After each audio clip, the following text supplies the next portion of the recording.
Marvel at the incredible feat unfolding in China, where a lifeless desert is being transformed into a lush green forest. Against all odds, China is defying nature and making the impossible possible. Through new methods and unwavering determination, they're turning a barren land into a thriving oasis. By finding hidden water sources, planting strong plants, and bringing back native animals, they're bringing the desert back to life. Well, the extraordinary endeavor inspires hope and shows us the power of human innovation. Get ready for a captivating story of nature's resilience and mankind's limitless potential. The Chinese government is making an effort to reverse the devastating effects of deforestation by reforesting the desert. In 1978, the Great Green Wall of China initiative was launched by the Chinese government. It was put into place to prevent the Gobi Desert from expanding and to ensure the local inhabitants had access to wood. Rapidly developing deserts already cover 25% of China's land area. Aeolian desertification, brought on by wind erosion after vegetation is destroyed, soil and water loss, brought on by water erosion, is primarily found in the Loess Plateau. Salinization, brought on by inefficient water management, is most common in the karst region of southwestern China. And rock desertification can have devastating effects on the environment. Let's start with where did it first begin? Rapid desertification is a worldwide problem, but China has some of the worst examples. Every year, China loses over 3,600 square kilometers of farmland and grassland to the sands and deserts, according to government officials. However, a new remote sensing study indicated that every year, more than 4 million hectares of land are lost to deserts. Since the 1950s, China has struggled against widespread desertification. Since the early People's Republic's frenzy of nation building, when forests were cut down to make way for new towns and infrastructure to support the country's expanding population. Many areas are vulnerable to wind erosion and deposition from nearby deserts because human civilization has not adequately safeguarded these areas. Due to desertification, people are fleeing their cities. Millions of people are being forced to flee their homes due to environmental factors. Annual economic losses are estimated by the Chinese government to be over $50 billion. What's more, it's making dust and sandstorms even worse. Extreme climatic events, such as mud rains and black winds, are caused by massive dust storms that dwarf the American Dust Bowls of the 1930s. Every year, the wind picks up dust from the northern Chinese deserts and blows it eastward, towards Beijing. Dust covers everything in the cities, from homes and cars to buildings and machinery, and even kills crops. The Chinese government needed to find a solution as the situation escalated, for the sake of the environment and the economy. The government's response was the 1978 establishment of the 2,800-mile 3 North Shelter Belt Project, also known as the Green Wall Project. It was the largest environmental revitalization project ever undertaken. To be sure, how exactly is China reforesting deserts? The Great China Green Wall. China's Great Green Wall initiative involves reforesting vast stretches of desert. By 2050, they hope to have planted 88 million acres of forest surrounding the Great Wall, which is roughly 3,000 miles long and as wide as 900 miles in certain spots. There have been about 66 billion trees planted so far. In recent years, the Chinese government has funded and conducted several new huge afforestation projects, resulting in the largest tree planting initiatives ever documented. The efforts have been successful thus far. The formerly mobile dunes have become stationary, and the intensity of the annual sandstorms has decreased by a fifth between 2009 and 2014. Officials from the Chinese government anticipated in a recent report to the United Nations that the initiative will halt the spread of desertification due to human activities within a decade. The government also promised that by 2050, most of the dry regions will be back to a sustainable and productive state. Greenery is predicted to reach from beyond Beijing to Inner Mongolia by 2010. The Chinese government has implemented a two-pronged strategy to construct the Green Wall. Large areas of land can be seeded via aerial seeding in areas where the soil is less dry, and local farmers and landowners can be compensated to plant shrubs and trees in other areas.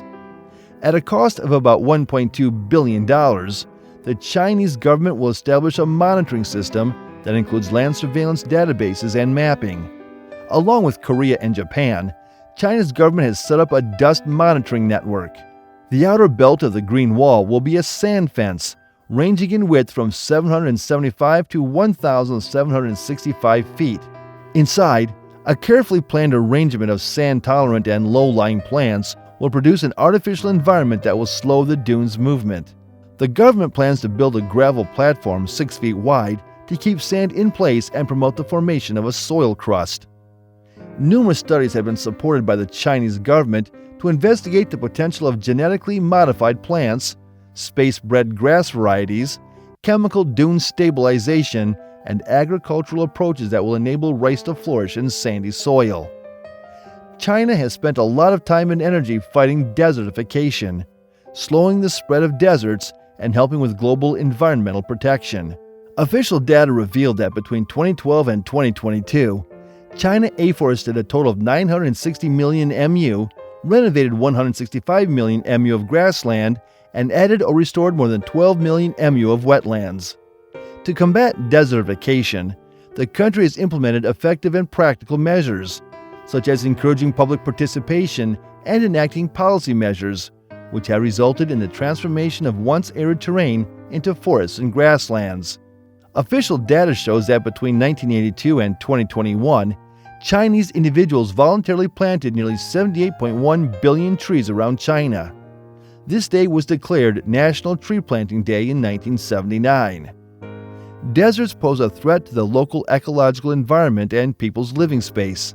Hence, officials in the country have initiated several greening programs in those places. A notable case in point is the 3 North Shelter Belt Forest Program, TSFP, a massive reforestation effort. It was started in 1978 and is expected to be finished in 2050, but it has already helped protect the area where people live in the north, northeast, and southwest of China. By the end of 2020, the initiative was expected to have declared and conserved an afforestation area totaling approximately 31.74 million hectares. It has become a green Great Wall that stops sandstorms, saves water and soil, and protects farms from desertification. China's TSFP was a crucial factor in China's 25% share of the global rise in green leaf area from 2000 to 2017. The initiative has been held up as a model for effective international environmental regulation. China has taken steps to strengthen its sand control credentials by initiating big greening initiatives, improving related regulations, and exploring new ways. The country has had legislation in place to combat desertification for decades. China's legal system has a green wall that includes the first statute in the world to combat desertification and a ban on logging in natural forests. Improvements in afforestation and sand management technology are also contributing factors to the country's impressive environmental achievements. Greening techniques, such as drip irrigation and sand barriers, have increased local forest coverage in Minkin, a country between 2 deserts in the northwestern province of Gansu, from 11.52% in 2010 to 18.28% in 2018.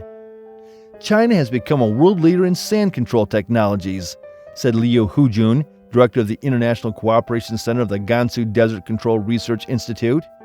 Nearly 1,000 technicians and government officials from 87 countries have been trained with the support of Liu's institute since the 1990s. China has established an international knowledge management center for desertification prevention and control. It has also carried out exchanges and cooperation with Belt and Road countries, and it has actively fulfilled its obligations under the United Nations Convention to Combat Desertification, along with a recent pledge to promote international communication and cooperation to curb desertification. Chinese policymakers have urged efforts to participate in global efforts to control desertification, to aid in sand control in Belt and Road countries, and to facilitate dialogues between countries and the exchange of relevant information. The world's second-largest economy is committed to being a leader in green growth going forward. More than 6 million hectares of sandy land will be newly treated and 1.3 million hectares of rocky desertification land will be harnessed by 2025, as reported by the National Forestry and Grassland Administration of China. The issues. Desertification involves a wide variety of factors. Environmental problems include runoff, overgrazing, wind erosion, drought, smog, and rising temperatures. Some academics and professionals have pointed out that the Chinese government's effort is poorly planned and is failing because of corruption. Very few of the trees that have been planted have survived. Jennifer L. Turner, director of the China Environment Forum, claims that despite widespread efforts to combat desertification through tree planting, few individuals tend to the trees once they are established. Without ongoing human intervention, deforestation can occur if the rate of afforestation exceeds the land's carrying capacity. That's all for the video today. We will be right back with more. Don't forget to give this video a thumbs up and subscribe to our channel. Thanks for watching.